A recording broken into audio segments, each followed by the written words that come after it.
कहानी नीरू की है। पंजाब की नीरू की शादी दिल्ली के राहुल से होती है। दिल्ली कितना बड़ा शहर है ना, लेकिन आप लोगों का घर तो बहुत छोटा है। हमारे पंजाब में तो ये बड़े बड़े घर होते हैं कि मजा ही आ जाता है। कोई बात नहीं नीरू, मैं भी तुम्हारे लिए बहुत बड़ा मकान बनाऊंगा बहुत जल्दी। नीरू के पिता जहाँ पंजाब के जाने माने व्यापारी थे, वहीं उसका पति राहुल दिल्ली में एक सिंपल नौकरी करता था। माँ, यहाँ तो घी मक्खन इतना महंगा है कि क्या बताऊं। मैं तो तरस ही जाती हूँ घी खाने के लिए। नीरू की माँ को ये सुनकर बहुत दुख होता है। मेरी बेटी को घी नसीब नहीं हो रहा है और ये बहू यहाँ बैठकर घी में शक्कर डाल रही है। देख वनिता, मैं साफ कह रही हूँ, इस घर में जितना घी आएगा उतना ही मेरी बेटी के घर दिल्ली भी जाएगा। अरे ये क्या बात होती है माँ जी? बेटी का उतना ही करो जो अच्छा लगे। अब क्या मायके से घी और मक्खन तक की सप्लाई करोगी आप? हाँ, मेरी बेटी किसी चीज को तरसे मुझसे बर्दाश्त नहीं होता। अब क्या था, नीरू के मायके में 2 किलो घी आता तो 2 किलो दिल्ली जाता नीरू के पास। एक दिन, माँ बड़ी गर्मी पड़ती है दिल्ली में। इस घर में तो एक ही एसी है और वो भी ड्राइंग रूम में। सारा परिवार एक ही कमरे में सोता है। हाँ बेटा, वो तो हर घर की कहानी है। यहाँ भी एक ही एसी है। अरे बिल इतना आता है कि क्या बोलूं। तभी वहां राकेश आ जाता है। माँ, थोड़ी देर में यहाँ कुछ प्लम्बर आएंगे मेरे कमरे में एसी लगाने। जरा ध्यान से लगवा देना ना माँ। ओए, ऐसे कैसे तेरे कमरे में एसी लगेगा? हाँ राकेश, एक बार बात तो कर लेता। अरे पापा, वो वनिता को गर्मी में नींद नहीं आती। ड्राइंग रूम में सबके साथ सोने में वो अनकंफर्टेबल है, इसलिए। अरे पूरे परिवार के साथ वहां तेरी बहन नीरू भी तो सोती है। वो नहीं हो रही क्या अनकंफर्टेबल? समझ रहा है ना? अगर एसी लगेगा तो एक दिल्ली में तेरी बहन के कमरे में भी लगेगा, तभी तू लगा सकेगा। राकेश वनिता को सारी बात बताता है। वनिता करती भी क्या, मन मार कर बैठ जाती है। माँ, ये लोग ठीक नहीं है, क्या करूं मैं? अरे बेटी, यहाँ आ जा, तू यहाँ आकर रह ले। अरे छोड़ दे ऐसे पति को। कैसे छोड़ दूं माँ? समाज क्या कहेगा, लोग क्या कहेंगे? वैसे भी मेरा एक बेटा है मयंक। अरे हटा बेटा, तेरी उम्र ही क्या है?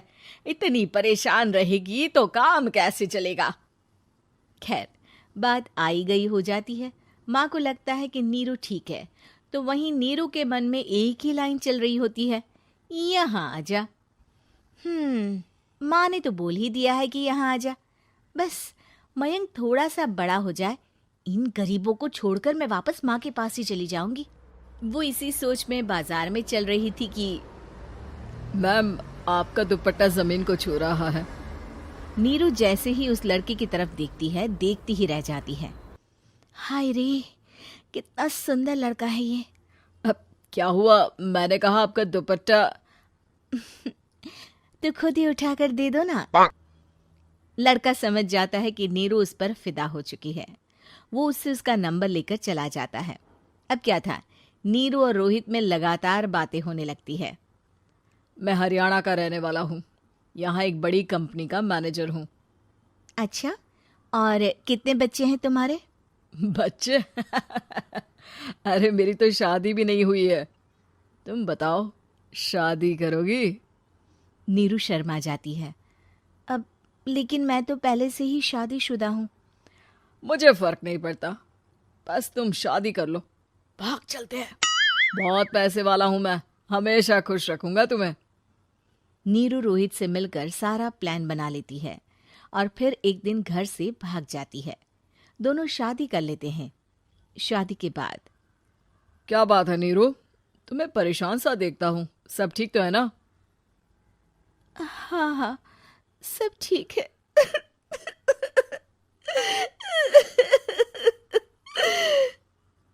ये कहते कहते ही वो रोने लगती है। अरे क्या हो गया, रो क्यों रही हो? मैंने तुमसे एक बात छुपाई है और वही बात अब मुझे परेशान कर रही है।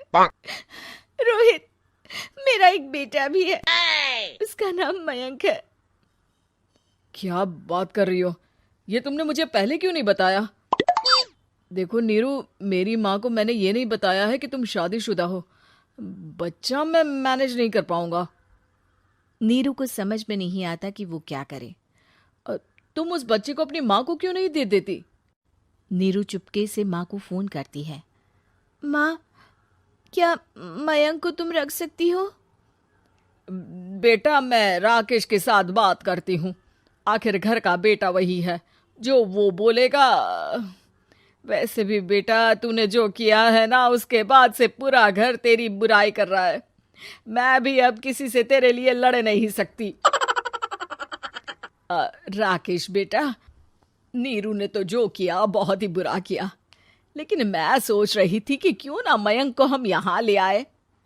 तभी वनीता बोल पड़ती है। वाह जी, ऐसे कैसे यहाँ ले आए? यहाँ क्या भंडारा भरा है? और जिस बच्चे की माँ ने नहीं सोचा, उसके लिए हम क्यों सोचे? नीरू को एक बार तो अपने बच्चे के बारे में सोचना चाहिए था ना। अरे लेकिन तेरे पास भी तो लड़का नहीं है ना वनीता। माँ, वनीता ठीक बोल रही है। कल को वो बड़ा होकर इसी घर का हिस्सा मांगेगा तो हम क्या करेंगे? माँ कहती भी तो क्या, वो चुप रह जाती है। वहीं नीरू का पहला पति कहता है। माँ, अगर आज भी वो वापस आ जाए तो मैं उसे माफ कर दूंगा। बेटा, गरीबी चीज ही ऐसी है, क्या करेगा? तू तो अब मयंक का सोच।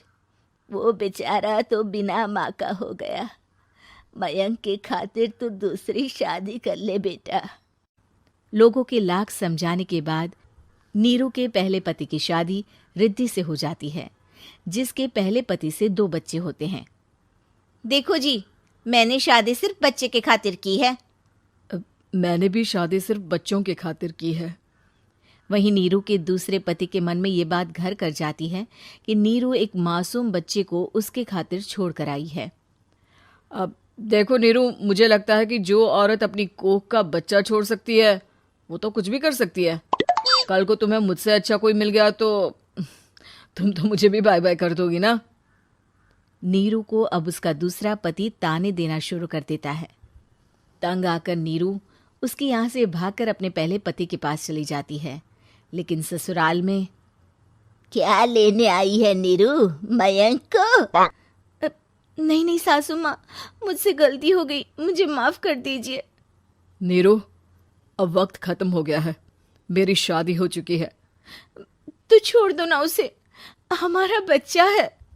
मैं आपको अपनी माँ नहीं मानता, मेरी नहीं मान तो बात अच्छी है। नीरू मयंक की बात सुनकर समझ जाती है कि उसके पास अब ना आसमान रहा ना ही जमीन।